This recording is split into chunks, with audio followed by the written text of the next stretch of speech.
आज है देवशयनी एकादशी, वो दिन जब भगवान विष्णु योग निद्रा में चले जाते हैं।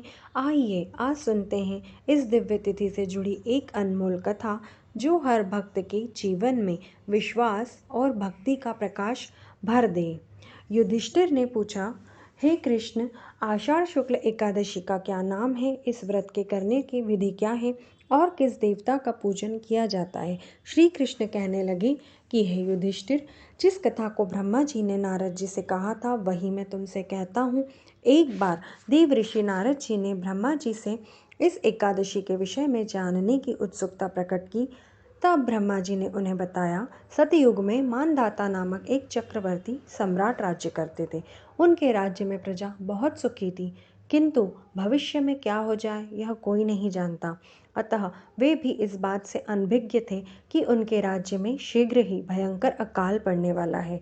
उनके राज्य में पूरे 3 वर्ष तक वर्षा न होने के कारण भयंकर अकाल पड़ा। इस अकाल से चारों ओर त्राही त्राही मच गई।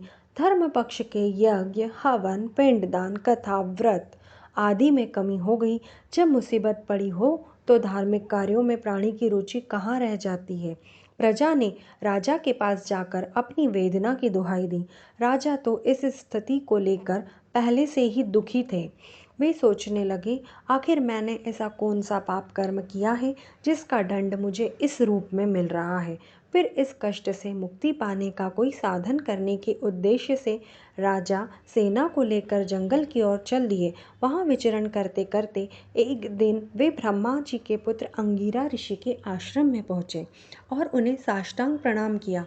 ऋषिवर ने आशीर्वचनोपरांत कुशल क्षेम पूछा, फिर जंगल में विचरने व अपने आश्रम में आने का प्रयोजन जानना चाहा। तब राजा ने हाथ जोड़कर कहा, महात्मन, सभी प्रकार से धर्म का पालन करता हुआ भी मैं अपने राज्य में दुर्भिक्ष का दृश्य देख रहा हूँ। आखिर किस कारण से ऐसा हो रहा है? कृपया इसका समाधान करें।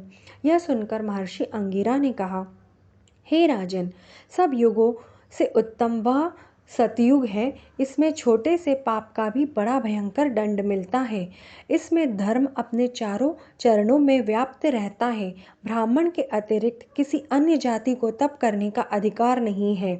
और आपके राज्य में एक शूद्र तपस्या कर रहा है। यही कारण है कि आपके राज्य में वर्षा नहीं हो रही है। जब तक वह काल को प्राप्त नहीं होगा तब तक यह दुर्भिक्ष शांत नहीं होगा। दुर्भिक्ष की शांति उसे मारने से ही संभव है। किंतु राजा का हृदय एक नर अपराध शूद्र तपस्वी का शमन करने को तैयार नहीं हुआ। उन्होंने कहा, हे देव, मैं उस निरपराध को मार दूं, यह बात मेरा मन स्वीकार नहीं कर रहा है। कृपा करके आप कोई और उपाय बताएं। महर्षि अंगिरा ने बताया, आषाढ़ माह के शुक्ल पक्ष की एकादशी का व्रत करें। इस व्रत के प्रभाव से अवश्य ही वर्षा होगी। राजा अपने राज्य की राजधानी लौट आए और चारों वर्णों सहित पद्मा एकादशी का विधि पूर्वक व्रत किया। व्रत के प्रभाव से उनके राज्य में मूसलाधार वर्षा हुई और पूरा राज्य धन धान्य से परिपूर्ण हो गया। ब्रह्मवैवर्त पुराण में देवशयनी एकादशी के विशेष महात्म्य का वर्णन किया गया है। इस व्रत से प्राणी की समस्त मनोकामनाएं पूर्ण होती है। जय श्री हरि।